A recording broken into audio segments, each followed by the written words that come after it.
Hi, everybody. So we are live. We are episode 67. 63, I think. 63. Yeah. I should know. For some reason, maybe I think there's more than these than I'm aware of. It's been almost 2.5 years, but I'm very excited to be here with Adhel Martinez of El Gin de los Californias. That's my really terrible Spanish accent. Excellent pronunciation. Thank you. I appreciate that. And Gareth G. Franklin, the global brand ambassador for Luxardo. So I'm really excited to be here today. I like having my international and a California person on at the same time. So guys, welcome to celebrating the brand ambassador. Thank you so much for being here with me. Thank you for having us. Stoked to be here. It's a pleasure. I love sharing, all the stories of this crazy career that we've all chosen for ourselves, and it's so much fun. It's the best career in the world, but it can be insane. So the first question I always like to start off with, mostly because everybody's job is different and everybody's responsibilities are different. So, and feel free to expand, because I know how extensive a role can be, of what your job is. So I'm going to start with you, Gareth. So Cool. What, as the global brand ambassador, well, that's your job, but what are your responsibilities? Say it officially for me, Gareth. Yeah, so obviously global brand ambassador for Luxardo. That entails quite a lot, obviously. So for the most part, it's, every brand ambassador, like you were saying, will have a different role.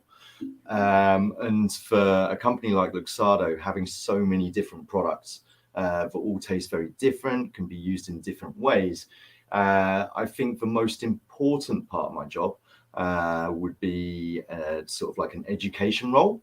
Mm-hmm. And that, takes sort of two main sort of channels. So obviously you're educating the bartenders about the products themselves, how they're made, how best to use them, and what makes our products so special. And then you've got the other side of things, where you have different distribution partners in different countries, and obviously they're out there on the front lines and they're selling your products into the market. And then so obviously it's super important to keep them very knowledgeable, but also aware of different things, like different trends, what's going on in the industry, how we can sort of like help sort of feed into that, and obviously push the products better as well. And then also it's a marketing role too, so there's a lot to be done with marketing as well. And at the moment I run the Luxardo UK social media channels, but I consult with our distribution partners around the world, but really closely with some other people, like the guys in the USA from hoteling. So that could be anything from creating videos for them. I'm designing some t-shirts at the moment for them as well. And or just supplying imagery sort of from a database of different things as well. So yeah, it's quite a lot. There's a lot more to it as well, but I feel like maybe I'm talking a lot. Never, but that's it's lot. A podcast. That's a lot. That's a really fun job. But at the same time, that is a lot of responsibilities to handle, especially on a global basis. So Adhel, so for you. So a lot like G's role. I'm the West Coast brand ambassador for El Gin de las Californias. We are a smaller, newer brand, but much like G, my role does involve advocacy, education, and that's kind of like my main focus. Brand awareness, especially with a brand that we just launched in June, so we're babies. So I'm still working with a team that is kind of creating the identity of this brand. So a lot of my focus is to really curate experiences and kind of make people understand the concept behind the brand. But also, like, we wear a lot of different hats. Of course, my role also involves sales, because ultimately, and I always say that, yes, advocacy is amazing. It's my favorite part of the job. But ultimately, our success is measured through, brand awareness and cases. So, I try to be an asset for my sales team as much as I can to be able to drive sales and kind of position the brand, somewhere where people are going to recognize it. But yeah, my role is mostly inclined to education, trade, recognizing trends, being part of it. And it's a lot of fun. It's great. It's a lot of fun.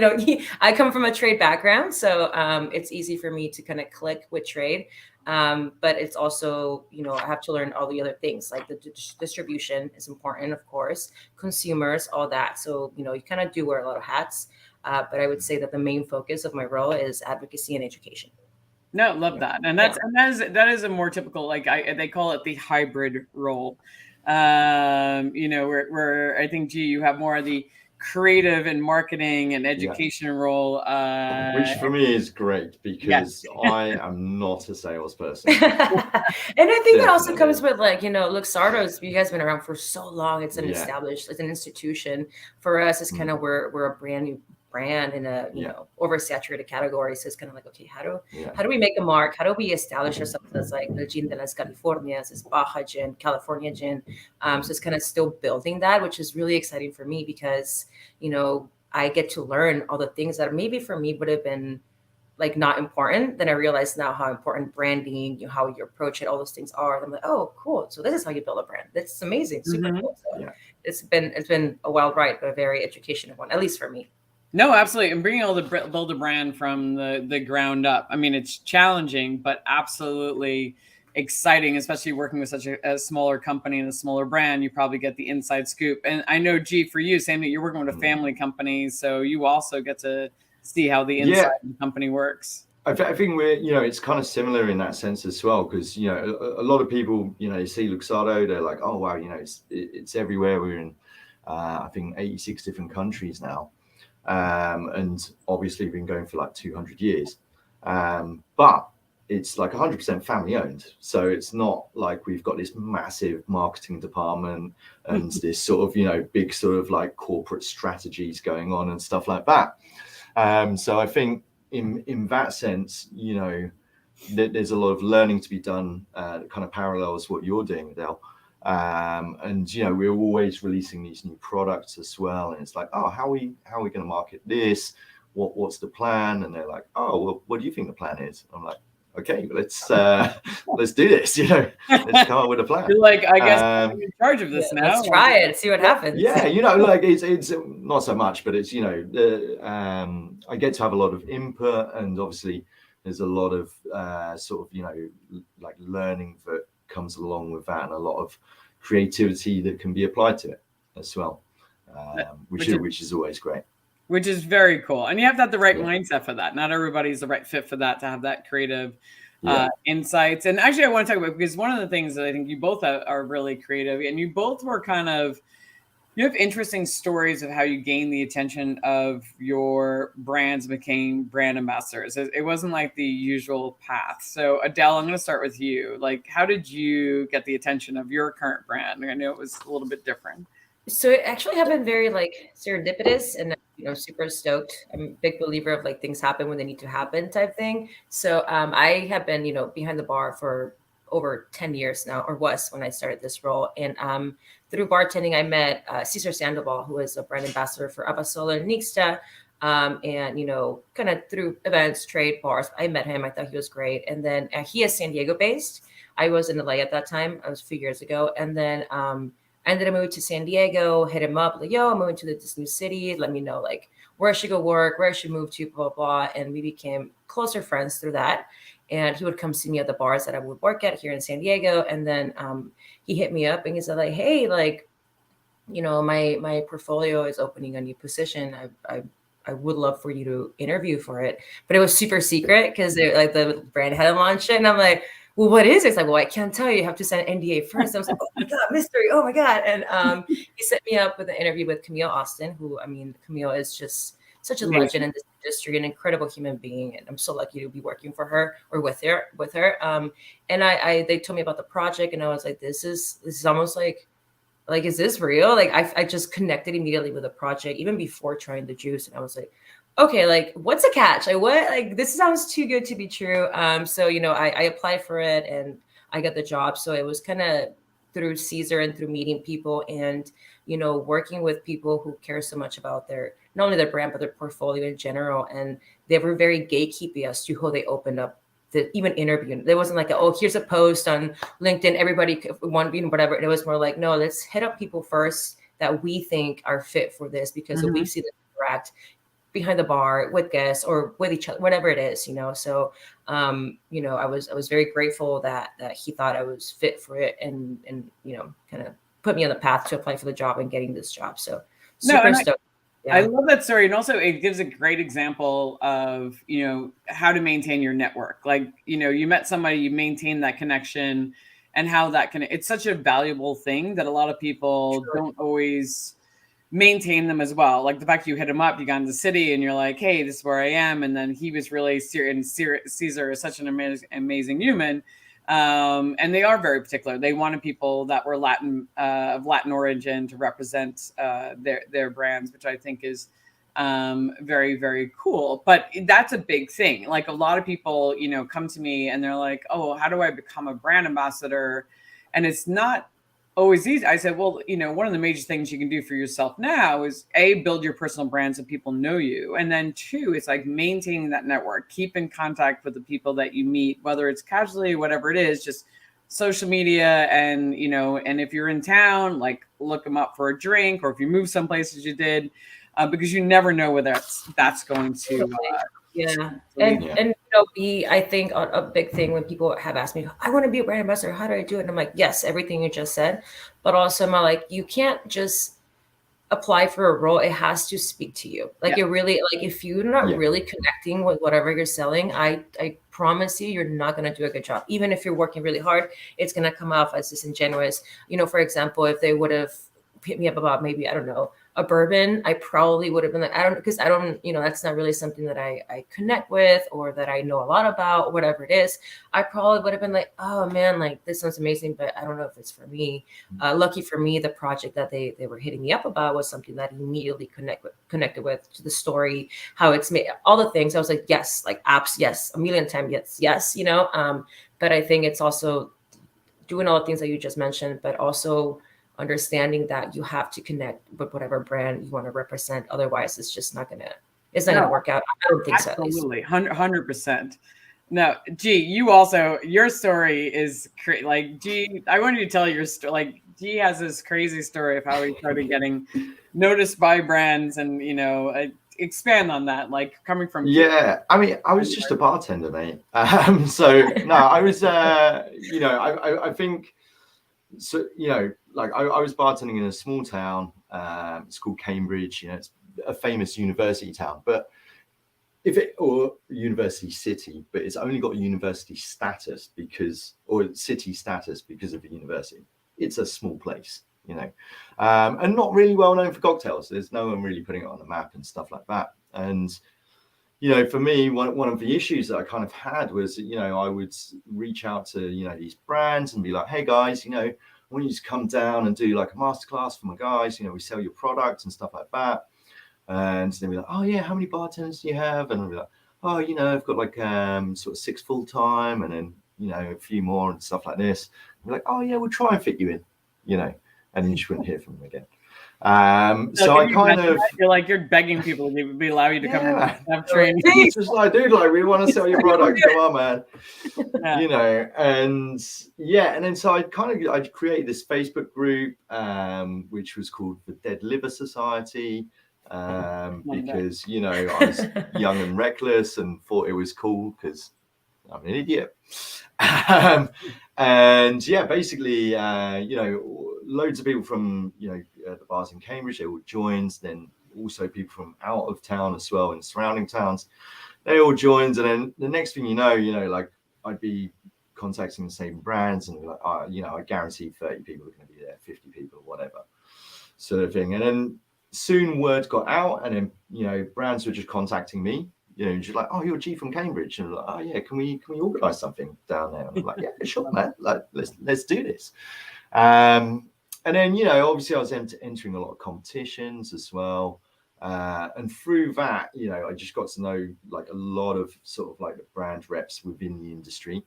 Also, because they're all coming to my place, I was watching everyone's chat and like dissecting it sort of thing. And we were like, okay, see what's going on here. And then, yeah, I was just working a lot for free. I did. So I kind of decided that I wanted to become a brand ambassador. And I started working in a restaurant, just sort of like part-time to, pay the bills and stuff like that.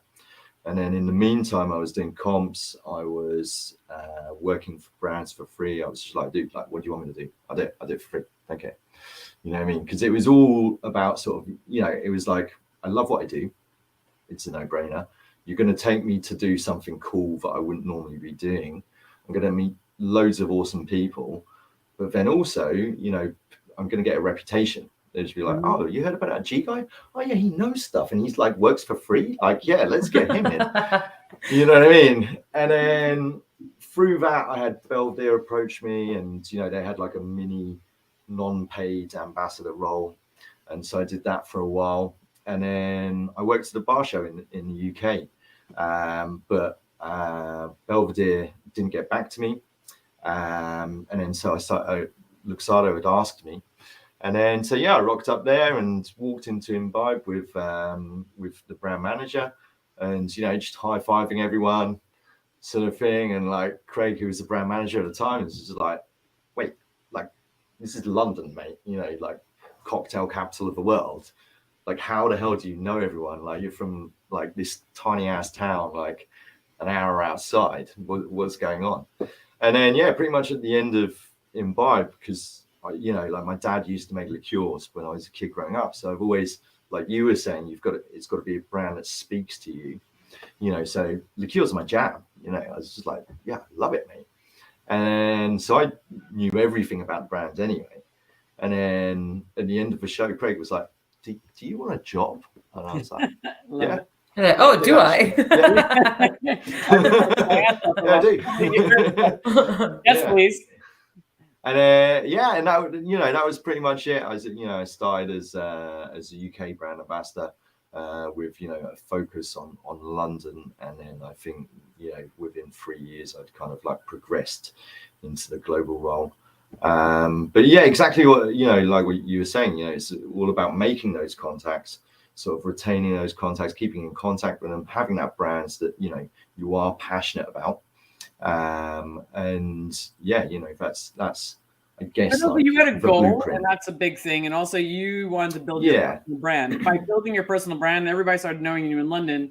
You're from Cambridge, and that's an impressive thing. But also it's I think you've constantly, whatever you're doing in life, got to sort of like sit down for a second, you know what I mean, and sort of like take that breath and be like, okay, what's the best path? You know what I mean? If I move to London right now, I'm gonna have to start off at square one. No one knows me. You know what I mean? I'm mate. If they run a bar like I run a bar, yeah, I'm gonna be bar backing. You know what I mean? You're not gonna let me on the bar straight away. So I'm not even gonna be starting at square one. I'm gonna go from GM to like bar back sort of thing. And then I'm gonna have to, build up all this ground. And it's like, look, okay, how can I build this reputation in London, like the most competitive city in the world, without moving to London, sort of thing. And then so you sit back, you plan it out, and you're like, okay, well, this is the way in which we do it. Right, let's do it. Yeah, sometimes you can become a big fish in a small pond, and that's a great place to start, and then start getting your name out there. I think it's a thing. And also, if you have like the mentality of like, this is going to be fun, you know what I mean? It's like, mate, I'm gonna work so many awesome events and meet so many people. I'm gonna do like these cocktail competitions where I get to go to London and meet all these legends. You know what I mean? Like Dick Bradshaw is like, dude, like you invented espresso martini. You know what I mean? Like stuff like this is like, I'm gonna geek out over this. This is gonna be amazing. It's a no-brainer. Like, let's do it. So I think that's awesome. You like capitalize on what you had, and you're like, all right, let's go. I love that. It's so strategic. And there was some other things as well. Like I think every move you make, you kind of have to think of like, what's the bonus? You know what I mean? So one of the other things that I did was I reached out to local magazines, sort of thing, like the free magazines you get in coffee shops and stuff like that. And I was like, hey, you guys don't have like a cocktail of the month. I'll do you a cocktail of the month. Like, I don't want any money for it. It's just something I'd like to do. And then so I'd contact brands and be like, oh yeah, no, it's Valentine's Day. I want to do a cocktail with your, your product. And they'd be like, oh, like, how much is it going to cost? And I was like, oh no, dude, like, I just love your brand. Like, like send me a bowl, whatever, for the photos and stuff like this. But it's already done. And then again, you're meeting people that way and stuff like this. You've got your face in the magazine every week. So when you come for your job interview and you're going through the slides, you're like, this is me. You know what I mean? Right. You're already up there. You're like, you're in print, mate. You know what I mean? And it's just like, dude, this takes half an hour, like out of my sort of like month. And it would take less. But like, I'm 43, mate. I type like this.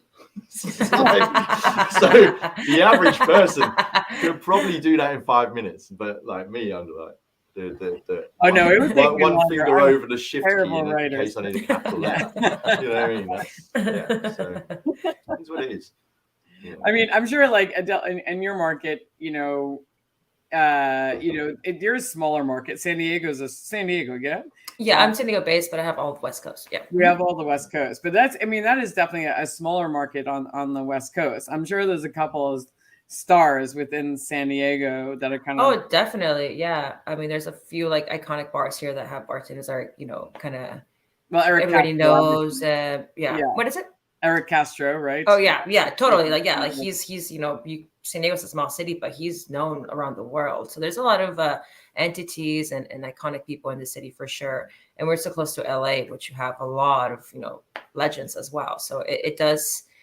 For example, we have Bartenders Weekend here in March, and like everybody from LA, San Francisco comes here, and San Diego becomes this hub for like a weekend rather, of like everybody in the West Coast particularly is here. So there's definitely like a lot of opportunity and a lot of people, doing the grind for sure. And I think it's a great example. Go ahead, Jay. My geography is terrible. So I was just wondering, like, because you say the West Coast, my experience of when I go to America is I don't class it as one country, because it's massive, you know what I mean? And, the way I kind of like break it down is, sort of like the last time I think I went to Florida, and, we have our importer, and then there's different distributors in Florida, and because it's massive, like there's loads of different distributors, sort of thing. So even, so like for me, it's kind of like, each state is like a country. Yeah, it truly. And what's even more complicated? A lot of states have different distribution laws. So, for example, here it becomes very like hard to navigate sometimes. Yeah. Although I am West Coast, which is California, Arizona, I have Oregon, Washington. There are only like a few key markets in the West Coast. So they'll send me to New York often. They'll send me to Florida often because there's also really big markets there, stuff like that. But yeah, it becomes really hard to navigate. It's and even culturally, the cocktail scene in even from San Diego and LA is wildly different, let alone, LA and Austin or LA and New York, right? Like it does vary. So it's kind of like you have to kind of adapt. All right, what's cool here? Who's the cool kids here? I want to hang out with them, so you do kind of do a little bit of that. And then when it comes to like distribution laws, which are wild here in the States, like Oregon, it's such a whole thing to even get into the state, or like Texas, like here in California, the accounts order through a distributor, right? And then they get so you can go like, and they'll be like, we're going to bring in 3 cases, whatever it is, order it through distributor, they get it. In Texas, for example, the account has to go get it from a liquor store, essentially, which is really weird. So pricing's different, distribution volume is different because of the nature of distribution. It becomes this whole like whoa. Okay. Like it's insane. Whoa. Yeah. It's wild. It is like different countries. Yes, totally. Yeah, absolutely. Yeah. Different countries. I have brand ambassadors that are in my training academy, the Beverage Brand Ambassador Academy from Texas. And they would ask me questions. So and they would explain to me how Texas works. And they're like, so the liquor store doesn't carry my product where the account orders from. And I'm like, oh, that's a whole nother complication. I was like, another layer. I'm like, you have to sell to the liquor store first, and the liquor stores won't order until bars are carrying your product. So it's like, you have to do one before the other. And it's like, I was like, that's definitely much more complicated than it is. It gets really intense for sure. It definitely, being an ambassador in America is definitely a very interesting place to be. Well, let's get into that, because also talking about complications, Adele, when you first started, not for this role, right? It was a different company when you. It's a different brand, yes. Different brand. You were a brand, but your first job as a brand ambassador was like during the pandemic, and you got kind of thrown into the off premise, right? The liquor. Yes. So tell us a little bit about that. Like, what are the challenges, and what are some things you learned? So for context, I started a role that, during pandemic, this brand, most of their business came from on premise. So when pandemic hit, all their business kind of like was like struggling. So like, okay, we need to, create roles for ambassadors to go on the field and do whatever we can in each different state. And I still live in California, and California, particularly LA, Southern California, got super restricted, like lockdown. At one point, you weren't even allowed to go to the beach or go on a hike. It was really, really intense. Only businesses that could do like outdoor seating were able to like sometimes have al fresco dining, but then they took that out and it was only to-go cocktails. It became a really difficult thing to navigate. At that time, I was a bartender, so I didn't have a job, and I was going stir crazy at home. I was like, I'll do anything, just anybody give me some job, because I will go crazy in this apartment. So I took that role. I was super excited. I already knew about the brand. They had a great relationship with the bar I worked at the time before pandemic. So I already knew them. So, I'm super down, blah, blah, blah. So I started working with them, and it became strictly off premise. My role was whatever you can get, but the reality of the time that I was doing this role was, completely shut down in LA. So everything became off premise, and oh my God, like that was such a thing that I was not equipped to do. Just because, I come from a very like trade, cocktails, esoteric, educational, romantic way of, approaching spirits. So going to off premise and being interrupted in the middle of your sentence when you're telling the story, being told, okay, so what's my price? And you're like, but let me just tell you why you should buy my product, and it was really heartbreaking for me, and really like my soul was hurting a little bit, although I really liked the brand and whatever. And I always was curious about, brand ambassador. It was definitely not what I expected. And it's definitely because of off-premise, pandemic, all that. And then you started doing like to-go cocktails, al fresco dining. So I started doing a little bit of on-premise, but the reality was that all these places were just trying to stay afloat. They were trying to pay their bills. They're not trying. They really are looking for the best deal. Even the accounts that I knew were more focused on maybe like ethical brands or a little bit higher in spirits and their wellness, whatever it is. They still were like, dude, I can't. We need like a deal because we can barely pay our employees. So it became really heartbreaking for me, because I would go into his accounts kind of deflated, already thinking nothing was going to happen, because I was like, well, I know that the price that this other brand, is going to give you, I can't match. And I know that right now you're financially hurting. So you're probably going to go with that other brand. And I don't blame you, So it became this really like deflating experience. It got better as things opened up, and little by little you start, it got better. Then I ended up moving cities. I was going to say, what did you learn? Like, okay, so going in there and adjusting, like, so obviously you had to learn to adjust instead of telling. Oh, absolutely. Story. So what did you start doing instead? I think that for me was like, don't take it personal. That was a big thing. And I always thought that like with authenticity and like being this person that really believed in the project, whatever, like I had to take it personal for my spiel to come across as believable in a way. In my brain, that's what I thought that the right way to do it. But then I had to compartmentalize me. Like, I can't take this man who's interrupting me in the middle of my sentence personal, because then I go home super sad. I can't take this account who I've been friends with forever to not bring, I can't take it personal. They're not bringing the product. They just can't afford it. You know what I mean? Whatever it is. So it was more like learning how to compartmentalize, and then with whatever resources that I had, just make myself available. Like, what can I give? Can I help you guys batch to-go cocktails? Can I do an event, like a little al fresco event to bring people in? What can I do to support the accounts that were still supporting me, and kind of, keep those relationships going? But I think the biggest lesson was like, I can't take it personal, no matter how passionate I am about this, because a lot of these no's are truly out of my hands. You know what I mean? Yeah. And I know I'm doing a good job. I know I'm showing up, telling you the story and trying like really hard, but at that point, the climate, everything that was happening just didn't give platform for me to be successful in what I was doing. And I had to just go home and know that I tried really hard and that it's okay. Like it wasn't in my control, because at the beginning it was like sad. I was like, man, like, dude, do I suck? Like, what is happening? But it was just kind of what was happening. It's just business.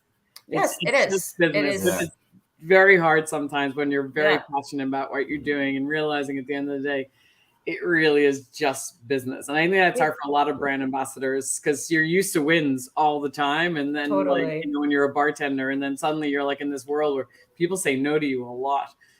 Yeah. And you're like, okay, cool. No worries. Thank you for your time, whatever it is, and the people who do say yes to you, then you really make sure that you elevate them and you really take care of them and try to like curate this relationship, this longevity with them. Right.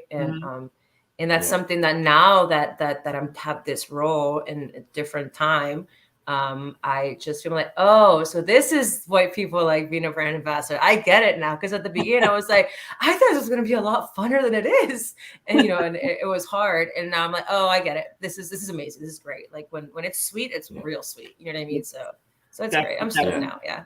Also, I think in addition to what you were saying, I mean, I think a lot of people, when they join the dark side and become a brand ambassador, they kind of forget that you're from a hospitality background, and essentially we're still an extension of hospitality. And the best way of going about it is, like you said, you know what I mean, it's looking after your customer, it's forming those relationships, and building something that's strong, and they're going to keep on being your customer, and so on and so forth.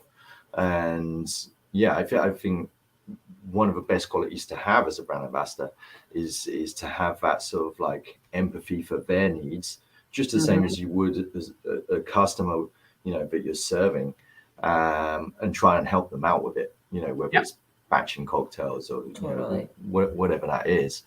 The best service you always get in a restaurant or in a bar is always memorable. And in fact, if you extend that onto being a brand ambassador, you know what I mean, it doesn't matter if you've got like loads of money to sort of like throw at them for different fit. I know you can't really, I don't know if you can do that in the States, we're but technically not supposed to, but we all figure it out how to legally do it. I'm sure people do. Right. Yeah. But I think we can't talk about that, Gareth. First rule about Fight Club. We don't talk about Fight Club. We don't talk about Fight Club. Yeah. I don't know the rules, man. I'm in the UK, but so and like I think in the same way, like our customers who we used to be appreciate that authenticity that we do have it back, so empathy is the biggest role. Like you guys come, especially if you come from the hospitality, it's the one benefit. Well, it's one of a few benefits when you come from the hospitality role and you become a brand ambassador. It's something sales reps actually tell me that brand ambassadors they work with sometimes forget. They look at them like, you used to do this. Connect with them on that level. Like, stop. Suddenly you become like into a salesperson. They're like, this is what makes you different from me. Like, remember that empathy. Totally. Remember that how to do their job. So you can connect with them on that deeper level. So how can you help them? What can you do for them? Like, how can you enhance their business? Don't forget that. Like, that's your skill set. That's what makes you different than the sales guy. It's like you can have a deeper connection on that level. And so many people forget that. They just kind of get all freaked out because they're just trying to make the sale. It's like, totally. It's going to take a moment. It's going to take time. It's going to take that relationship building. And so it's a great point, Gareth. And Adele, it's like it's losing, and off premise, you don't have that opportunity at first. It's very hard, especially during the pandemic. Totally. Like you couldn't do tasting. Like, what can I do for you? Like, what's the thing you need? I mean, some people just needed people stopping by and saying hi. Hello, And it's all funny too. Like, I remember asking the distributor when I started that role, I was like, what is the biggest trends you've seen since, restaurants, bars are closed? What have you seen as far as like brands that are spiking up, brands that are doing like really crappy right now? Like what? And they're like, people are going back to what they knew. So like, the Tito's, the Jamesons, the Jack Daniels of the world are doing really well. And I was like, okay, like that makes perfect sense to me, because that third space, that bar space where you have a bartender who's nerdy about whatever, it's like, oh, you Tito's? Well, we don't have that, but have you ever tried XYZ brand? Oh, Jack Daniels? Oh, have you ever tried this other Tennessee whiskey? And you had this like educational moment where trade was your biggest advocate to sell your craftier, smaller brands, or even in a cocktail, whatever it is, to be that bridge between consumer and products that they're not, aware of. And now that you take that away from people, of course, it made sense to me that the patterns were, the bigger brands of the world. Nothing wrong with those brands, just saying like, no, they went to their the little guy Yeah. didn't have a chance, So, and then with competitive pricing and stuff like that. So I would go there, try to give this like little mini brand education. They're like, we don't care. Like, what's your price? And I'm like, oh, dang, like that's, man, Yeah. You have a TV that comes with that. Right.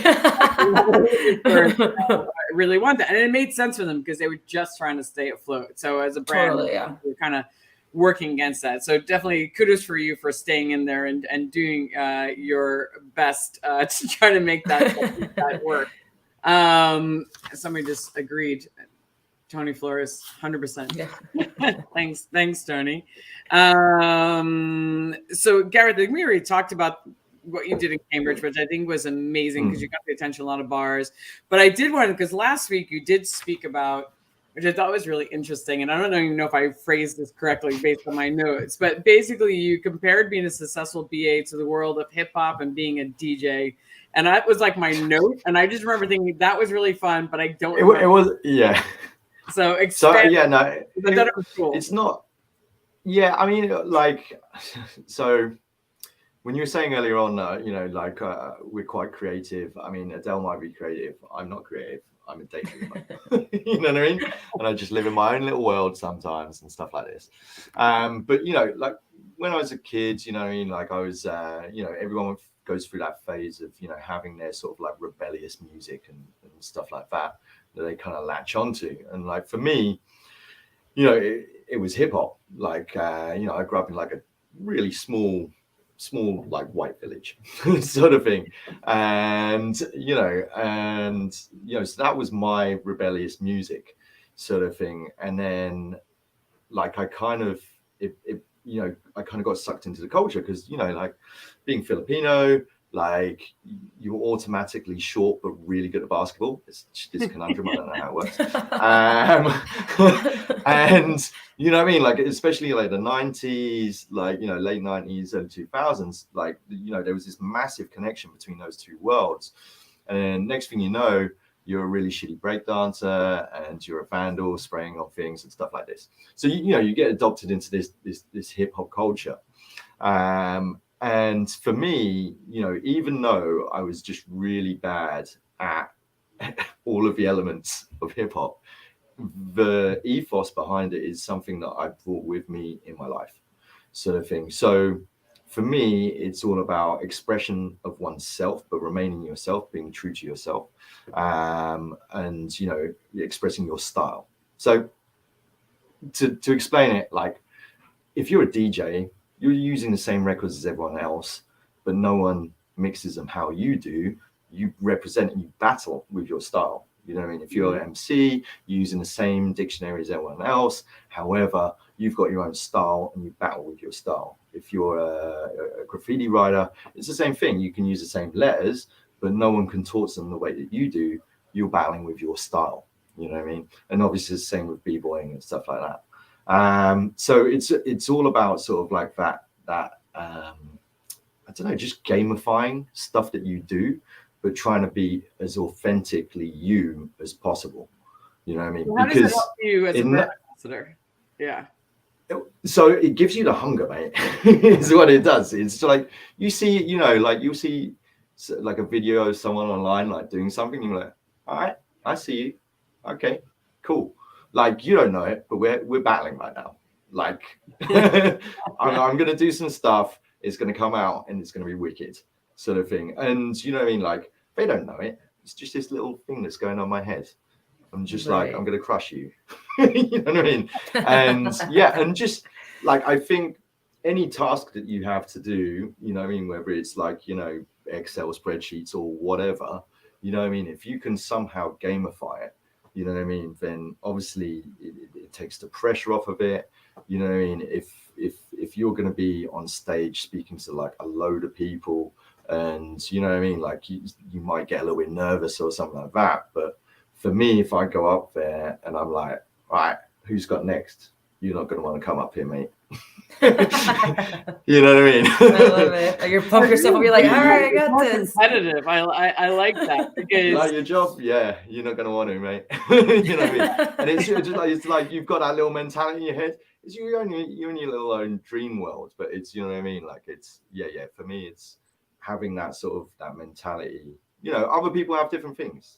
You know, for me, it's always been that, and you know, and I think it always, you know, it kind of makes you sit back and, you know, because you always reassess who you are, you know what I mean? Because you change, you have experiences all the time, and stuff like that. And, you know, what's important to you and how you do your things, you know what I mean? How, you know, my job as the Luxardo brand ambassador is like the bridge between the brand and the bartending community. And you could do that in many ways, but how do I do that? How do I put my stamp on that? You know what I mean? And it, you know, and it's always encourages me to have that competitive edge, to do better, to learn new skills, because you know what I mean? Like you always got to have that wow factor where you pull something out of the bag and everyone's like, oh shit, okay, we need to go to work. You know what I mean? That's is that sort of like, no, I love that. Did he just do that? Yeah.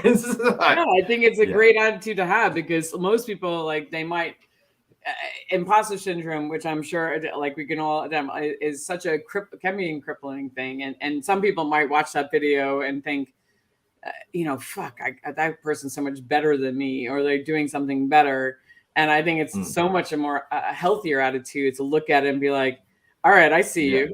I'm gonna totally do better than that. I'm gonna take that and I can do that. Yeah. And and so but the thing is, like, so when I first started with Luxardo, I kind of had a little bit of imposter syndrome, you know what I mean? Or like, I kind of almost was an imposter. Like, dude, I was wearing a tie to work every day. I was like, man, I work for like a 200-year-old Italian family company, you know what I mean? Hey, I was rocking a tie, shirt, I wore shoes. Dude, I don't wear shoes. Like, I'm a sneakerhead, you know what I mean? Like, first I was like, you're barefoot out there in the world? I don't even own shoes. Like, I just got like Jordans and Tims, mate, you know what I mean? And then I was just like, you know, like, and yeah, and I was trying to be something that I wasn't. And then, you know, there was one brand ambassador who's Dean Callan, who was like the brand ambassador for Monkey Shoulder. And I just remember like watching him on something one day and just being like, yeah, mate, all right, shit. Like, I'm like, I need to do that thing where I sit back, reassess, and come at it from the only way like that I can do it. You know what I mean? Right. Yeah. No, I think authenticity is so like so intoxicating to people. Like when you're really authentic and you can still convey the brand in a way that is true to the brand, and you're getting your message across and making an exciting brand that still looks Luxardo, but doing it in an authentic way that is you, that becomes very intoxicating to people, and people immediately gravitate towards that. You know what I mean? And you know, I'm very lucky to work with really talented people within the portfolio that have their own brands. And of course, I see what they do, and I'm like, oh my God, that's a great idea. That's a great idea. Or even other brands from other portfolios. I'm like, that's an amazing idea. Like, but I'm not going to copy paste because that's not me, right? Like, so how can I take that in a way and make it my own? So it's not just copying, but just, you know, activating a different skill that maybe I wasn't thinking of using before, or that I don't have yet, whatever it is, in a way that's still me. Because if I start doing what G's doing, it's like, dude, this girl's just copying G. Like, that's, you know, it has nothing to do with the brand, rather than, oh, I like your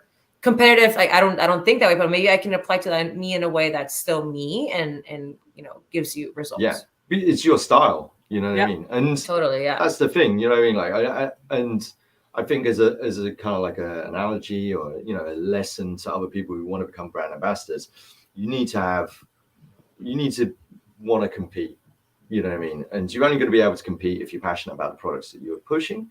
So I think, but then also you're only going to be able to do it if you come at it from a true place, and like, you know, like as yourself, and you're like, this is, you know what I mean? Like, you can't, Yeah, you can't sort of imitate essentially somebody pretend to be. Yeah, you have to do it in your own style. And you know, like, yeah, Right. if you're going to bite someone or copy them or whatever, however you want to call it, like, it can be pretty obvious sometimes. You know what I mean? Right. Yeah, you So, can steal, yeah. as you said, not steal, but borrow. Like Adele, I think you mentioned as well, is like taking other people's best practices, like see what they're doing, be like, oh, I like that, I'm going to adopt that.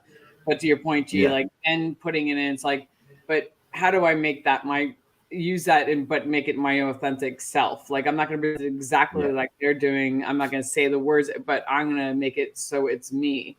And I'll be honest with you guys, like I struggled with that working for Diageo because they wanted me to be me because me is a little loose, but they'd be like just a little less you, like that.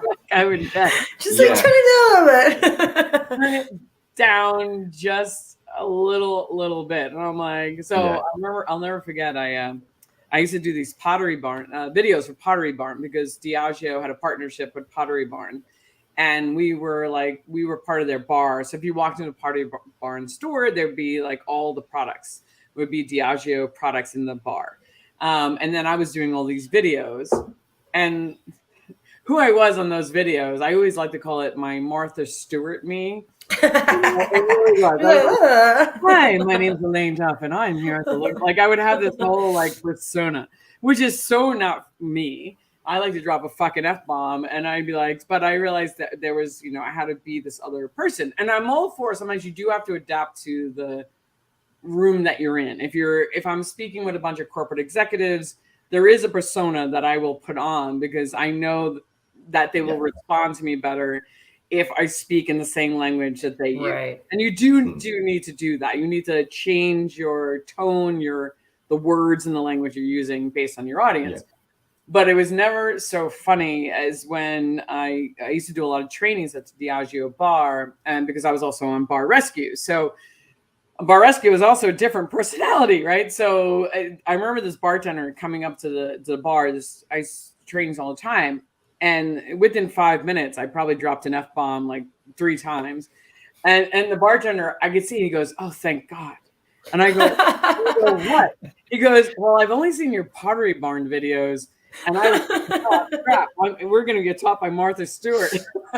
And I realized, hilarious. I was like, oh, Jesus. Like, yeah. So it was a very interesting lesson to learn. And I used to try to be other people. Like my idols were Charlotte Bosey and Simon Ford. And they have British accents. I can't compete with them. It does make you sound a lot more intelligent sometimes. So out of the glasses, right? I mean, like, it's hard to compete. So I was always feeling a little intimidated. Yeah. So I think with what you were saying as well, though, having been in the hospitality industry for so long, all of us, I think we do change the way that we talk. And the way that we act to a degree, depending upon who's in front of us, because that's part of service. You know what I mean? You want the guest to have the best experience, and sometimes that means sort of like putting your telephone voice on or whatever you want to call it, and it's knowing whether the customer wants a handshake or a high five. You know what I mean? Totally. It's that difference. But even if I think because we've been doing it for so long, that other person is quite often just an extension of us, but just a little bit maybe higher pitched or posher sounding or whatever it is, you know what I mean? But and that's the thing. Like I think don't get too caught up in like, oh, who am I? You know what I mean? And stuff like that. Because everyone as a person is always changing, and you know what I mean? Absolutely. Like, you're a work in progress. It's always. It's going to keep on going. Yeah. No, absolutely. I think it's a work, and it's okay. It's okay it's actually a talent to be able to adjust to the audience as long as you don't forget who you are. Like, and then to be yourself when you can be. All right, so let's talk about, you guys both work in very challenging categories. I mean, Gareth, you're selling a 200-year-old liqueur that is on everybody's bar, but is misunderstood. I don't think people use it as maybe as much as they should or how they should. And then Adele, you're selling a gin in a very competitive market. So I want to talk about, this is a struggle that a lot of brand ambassadors have, depending on what they're selling, and some it's easier than others. And Gareth, I'll sorry, like what? Well, Adele, I'll start with you. What tactics do you use? You're selling gin that's in California, but it's also a very special gin. So tell us a little bit about it. Yeah, so I think, going back to what we're talking about, I think reading the room is a really great skill to have during this line of work, and also like understanding exactly where your product lies. For me, I have a really incredible gin, shout out to this guy. There you go. That is distilled in Baja. We use botanicals from both Baja and California, and we tell the story of the land of the Californias, right? So we treat it like Las Californias as a single entity rather than dividing it between Baja and California. So you have access to a lot of botanicals, a lot of biodiversity. So it gives space for a gorgeous gin. So going back to what we were saying, like a oversaturated market. What is the thing? So I stop and think, what is the thing that makes my gin different from other gins that earns me a spot, in my opinion, in your back bar, right? So it's like, well, my gins is still in Mexico, which is already very different than the majority of gins in the market. Not only in Mexico, but in Baja. We're the only gin distilled in Baja. So that I already got your attention, right? And then aside from that, we have a few little different things. For example, we use California juniper instead of the traditional juniper used for gins. So that's already a little bit different.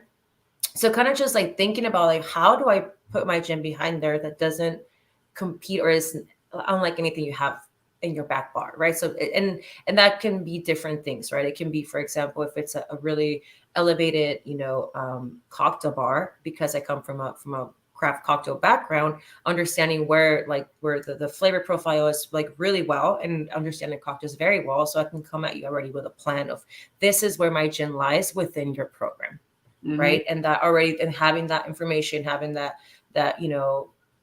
behind me already at least gets your attention. If it's something more consumer based, because we use California juniper, which is a very sweet, less piney juniper, it makes for a very approachable gin. So I can come at you from that, right? If it's a Mexican restaurant, dude, like there's not a lot of gins made in Mexico, but I'm one of the few. Like if you're gonna carry a gin, it should be my gin, So understanding exactly like where you are and reading the room, like you were saying, like how do I make this fit into what you're doing? And I think that's like, I think that has given me a lot of opportunities in a market with there's so many incredible gins coming from California, right? But none from Baja. So already, all right, like, yeah, this gin's super cool, but hey, you know what I mean? So I think that gives me like a little bit of a easier way to navigate it, but it does come that the skills that I'm leaning on is being able to read the room. Right? Is this more of a consumer-based account where the approachability of my gin is going to be what's going to be great? Is this a Mexican account where like the fact that we are distilling Baja, it's going to be the selling point? Or is this an elevated cocktail bar where I know the set of botanicals that we have goes great in spirit forward cocktails? Like, is that going to be my angle? Like, which one is it? So kind of understanding where my brand is within the realm of what your program is trying to do. So from that, I think that's what I lean on a lot. No, that's great. That's great. Adjusting to the audience, adjusting to the buyer, adjusting to what they need to hear. Because I've had your gin, and it does make it definitely has a very unique flavor profile, which I love. Like it makes a very delicious martini. I especially love it in a gin and tonic. And right. No, it's great stuff. Grab it, and everything that I'm telling you, none of these are a lie, right? Sorry, go ahead. Oh no, I was saying I went to your event at BCB last year. It was. Okay, so we have met before. I tried it a lot. I think so. Yeah. Tato was bartending. Oh yeah. Tato, we're having an event with him next Friday. We're really excited to see him again. But he's amazing. Yeah. No, but kind of, and whatever I'm saying, like none of these characteristics are alike, right? They're very different. Like whatever but I'm just like breaking them up in separate sections and leaning on the one that serves me the most when I'm trying to talk about the gin. So these we can all put them in the same, like list them off. They're all the same thing, but maybe right now I'm leaning on the fact that we're made in Mexico. Maybe right now I'm leaning on the fact that we use in California juniper, whatever it is, and kind of taking that and running with it, really. No, it's smart because you can't use the same pitch on every person. You can't talk about the same things. Different things are going to pique their interest and want them to be like, all right, I get this. I understand what this product is all about. So it's very clever. And G, for you, you're selling what everybody thinks is a cherry liqueur, which it is very cherry. Yeah. So for me, it's kind of like you said, everyone thinks it's a cherry liqueur. So that I would say, you know, applies directly, obviously, to the maraschino up here. Obviously, you know, it's iconic. Everyone's got it on the back bar. So for that one, you know, the main goal is just to get people to use it more. And, you know, we always have that issue that a lot of people, if you put 5 mils too much in, yeah, you know, which is a bar spoon, then it tastes too much of maraschino. But that's genuinely because people see it as cherry. And, you know, a lot of bartenders, they, you know, don't take as much time with liqueurs as they do with other products when they're tasting it, you know.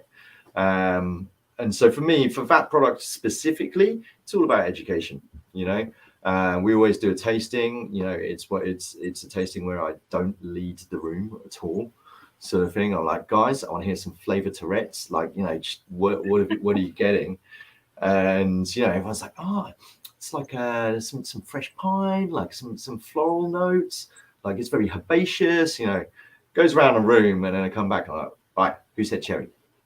No one said cherry. You know what I mean? And then they're like, that's the penny drop moment.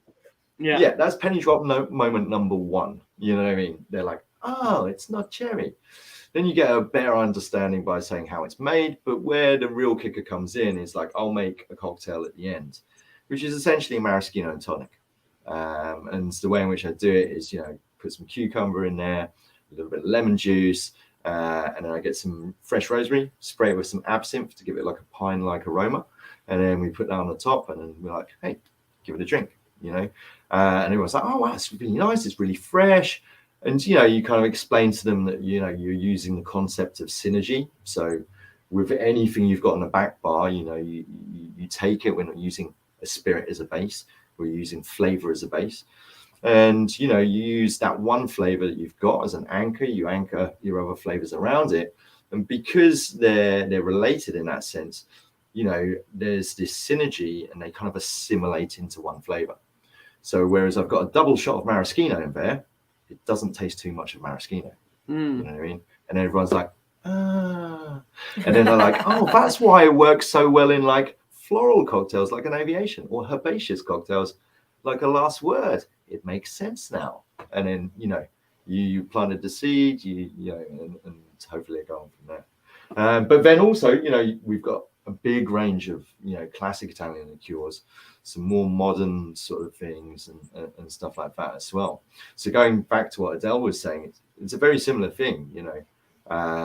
You know, you go in, you look at the back bar, and you kind of like, okay, you know, these guys are obviously into their craft cocktails. Have you ever tried a cherry vermouth before? You know what I mean? You have a cherry vermouth? Yeah, so yeah, we can't technically call it a vermouth. It's quite a new product for us, but yeah, essentially we get our cherry juice and we do an all-natural fermentation with it. And so rather than using wine, that's what we're using. But that's, you know, like you look around and you're like, yeah, there's a lot of really nice mixing glasses here. They're gonna love this. Yeah. You know what I mean? You go into a bit more of a sort of like a sciencey place. I mean, they'll love this as well. But this is the bitter bianco, so it's like a redistilled red bitter. You know what I mean? And you know, you want to do sort of like a nice sort of like clear or coloured Negroni, sort of like I've done one with like ube before. And it's like purple. Yeah. So it's really sort of like picking, you know, sort of like the right products to showcase to your customer and really understand, like having an understanding of who your customer is, sort of thing, which again is like, you know, done in that split second as soon as you walk into the room.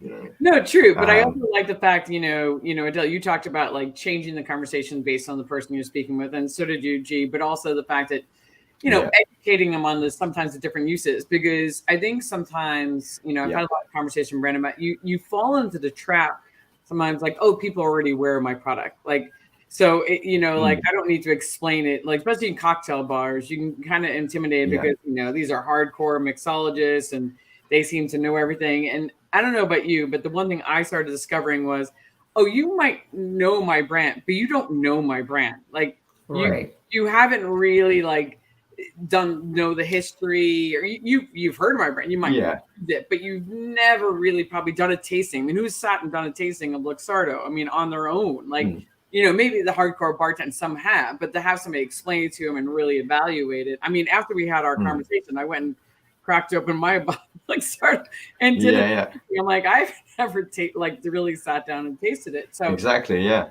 And it's reminding you, remembering that it's like, you know what, people will appreciate that education and kind of maybe like an eye-opening moment of a new way of using a product that they might have started out in the back bar forever and not even thought about that. So I think that's or the story. Sometimes some people are more about the romance behind like 200 years of history. That's like, I want to know all about the family, right? Maybe that's like, you want the romance. Let me tell you the story, you know? And and for us, you know, it's a very dramatic history as well. You know, there's like a couple of world wars in there, people dying, you know, being forced out of a country, you know, and having to restart again. But also, you know, going back to the cocktail de fresco, and I think with all of the serves that I have, you know what I mean. And this is something for, you know, all people out there who are listening who would want to become a brand ambassador, enter competitions, because, you know, prior to entering competitions, I was making cocktails for the sake of them tasting good, and you know, and that was pretty much it. I just wanted to make delicious stuff, you know what I mean? Whereas competitions teach you to sort of like create drinks with a purpose, and then so every drink that I make with every single one of these products will have a higher purpose behind it, and you know, and you create new ones sort of like, you know, every so often that will, you know, sort of like, you know, mirror what's going on at the moment. So one of the ones that we do at the moment is like a limoncello spritz, but the way in which we do it is sort of to kind of help with some of the issues that the industry are facing at the moment. So in the UK, obviously we had the pandemic as well, but we also had this thing called Brexit, which was not that great for the industry, because, you know, obviously we had a lot of bartenders from around the world who obviously decided to go back. And now, you know, imagine if you're like a big sort of, like, say, chain of restaurants, you know, trying to find, you know, the experienced bartenders. It's very hard, because they're all like, no, I want to go and work at, you know, Mr. Lyons bars, or, you know, wherever the, you know, the cool bars are. They're like, I don't want to work in a restaurant, you know what I mean? So, you know, creating serves that are scalable, that are good for your GP, that solve problems. Like, we use wine rather than using Prosecco, just because, you know, Prosecco doesn't go flat, it's better for the GP. You know, things that are easily changeable, so you get that consistency in every single one of your venues, and anyone can make it. You know, it's again, it's hospitality. It's like knowing your customer, knowing what challenges they're facing, and then sort of coming through on that end. And, you know, it's you learn that through doing cocktail competitions, in my opinion. That's me. I knew that was going to drinks with purpose. That makes a lot of sense, because I'm a big fan of delicious drinks, but a drink that kind of solves a problem, like the efficiency problem, which is a big one. It's same here in the United States. All the talent, granted, you know, it's all coming back, and I think of it now as an opportunity for many brand ambassadors, because we have a lot of new people that we can educate and train, who aren't spoiled after being in the industry for 15 years and everybody being like, I know all this stuff. Now everybody's like, right, you teach me, which is kind of awesome. So we do have people willing to get in the industry. We're unlike in London, everybody's like, the only people willing to get in the industry came from like Italy and every other country, and they wanted to work at all those bars. You meet more Italian bartenders in London than you do in Italy. But that's what made, you know, like, people would always ask me, where's the best city in the world for cocktails, and I would always say London, serving. But, you know, like, New York's close, but New York is so hard for people to move to, you know what I mean? Yeah, with London, but pre-Brexit, dude, like, it was so easy for people to move here. You know what I mean? So we weren't the best because English people are amazing. It's not that by any stretch of the imagination. There's no English people behind the bars. Exactly. It's because the best people from different countries, Alex Cretena, Monica Berg, Simona Caporale, Ago Perrone, all of these guys, not English. You know what I mean? Not English. They're the best people from their country. They've come to our country, and you know they've made it great. So yeah, let's see what's going to happen. See what's going to happen. Yeah. Exactly. It's going to be interesting. Well, we're above the hour mark, and I don't think I've asked all the questions, but I don't want to keep you guys. I know it's late there in England and California. You're just getting kicked off in your day, so I do like to always wrap it up with one question, which is, you know, being a brand ambassador, obviously it's it's an amazing job, but it's also really challenging. So besides loving your brand, which we all agree upon is probably number one, and the company you work for, if you could give advice to anybody who just started their job as a brand ambassador, or like in your first year, to like, I wish somebody had told me this when I first started, or you can choose if somebody wants to be a brand ambassador, what would be the advice you would give? I'll start with you. I think something that I wish somebody would have told me is that your image matters, even if you're like unhinged. Like, I don't care what people think. No, you should, because you are like the face of something.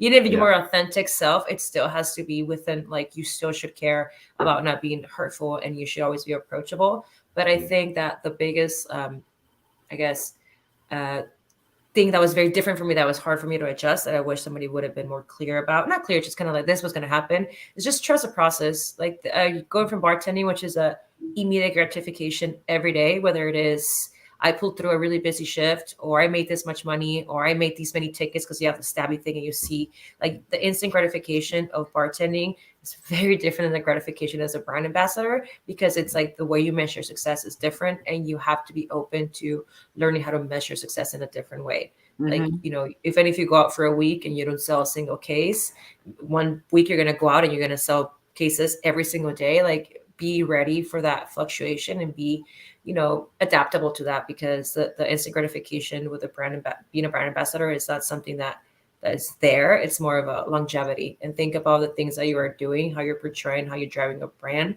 to be about longevity and authenticity ultimately. Yeah. No, I love that. Those are two great words of advice. G, you? I mean, you pretty much nailed it. But no, I mean, so I don't know. Where do I start? Talk forever. So yeah, I would say pick two. Okay, first of all, let's take it slow. You know what I mean? Don't be in a rush for it. You know what I mean? Make all your mistakes first, because when you get here, you're representing a brand. You're the face of that brand. You know what I mean? So every bartender will go through a little bit of a loose phase.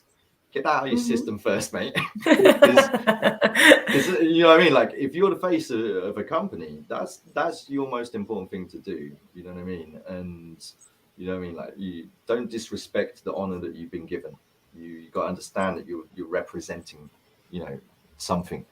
And then also, you know, obviously just be yourself.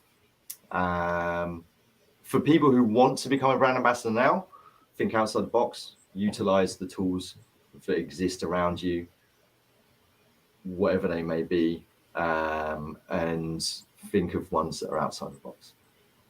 I can throw down a challenge, actually. All right, if you want to become a brand ambassador right now, use Instagram. Yeah, what I want you to do is create an Instagram account, find your passion, cognac. You want to be the cognac queen. Yeah, create the account, and then do 2 cognacs every month. No, every week. Every week. And then at the end of the year, you just post a picture about cognac, you write about it, sort of like tasting notes, everything, you know what I mean, that you can come up with. And then at the end of the year, you will have done over 100 cognacs. You will have loads of knowledge, loads of tasting notes. Hell, you even wrote a book. Like, you got 100 pages right there. Exactly. 100 different cognacs. You know what I mean? You essentially wrote a book. You know what I mean? But then also, you know, the followers, the people who love the cognac will come to you. They will check out your page. You can go to like your local wine stores, your local whatever, you know, spirit stores and be like, hey, I know a lot about cognac. Do you want me to do a masterclass for your guests? We can sell tickets. You know what I mean? Yeah. Do stuff like that. Just like, because you've got to have that entrepreneurial system. You don't work on a time scale like everyone else. Yeah. You know what I mean? So anything you can do to get you into that mindset of doing that sort of thing, do that. You know? I love that, because it is true. You do need to put yourself out there in the world and build a brand so people know you, recognize you, and just being, I mean, social media, it takes time. It's not it's costly in time. So I think 2 is actually a very reasonable amount, like, you know, twice a week. If you said every day, that would be impossible. But if you know, like, it forces you to learn as well. You know what I mean? It's one action that you do twice a week. Maybe doesn't take that much time. What are the benefits? Yeah. Education. You know what I mean? Like, you're learning so much about something you're already passionate about. You're getting the clout or whatever. To become the authority in the subject. People are starting to recognize you for this subject. Exactly. And, you know, like, and it's happening in real time. It's, you know what I mean? That's what's happening. No, and brands will come and seek you out. And I think that is great words of advice, because people will come seek you out because you're out there in the world, and people will start recognizing you as a person. Be what you know, the change you want to be. I think that's an exactly. You know, and by the end of it, you've literally written a book. I mean, just copy and paste that shit. Like, hey, publishers, come over here, man. Like, if you build it, they will come. You do it for 2 years. You're just like, yeah, like, I've like written about 200 cognacs here. No, it's and Marquis, and Louise Marquis from Campari. She said, you know, start doing the job you want before you get the job. And it's very true. And it's only people start to recognize, but you have to put it out there in the world so people can see it. You can be passionate all you like, but if people don't know about it, you know, it's like a question. If a tree falls in the woods and nobody's there to see it, did it actually fall? Like, it doesn't, like, doesn't exist. Well, thank you. On that positive note, I just want to say this has been fantastic. Thank you, both of you, for coming on to celebrating the brand ambassador, and have a great weekend. Thank you for having me. What a treat. What a treat. Thank you. And for all of you watching, if you missed any of this, it'll be on Facebook for 2 weeks. It'll be on LinkedIn for another week. And it's always on the YouTube channel, Celebrate the Brand Ambassador. So it lives there forever. And then eventually it'll be a podcast. All right, you two. Thank you, guys. Thank you so much. Have a great weekend.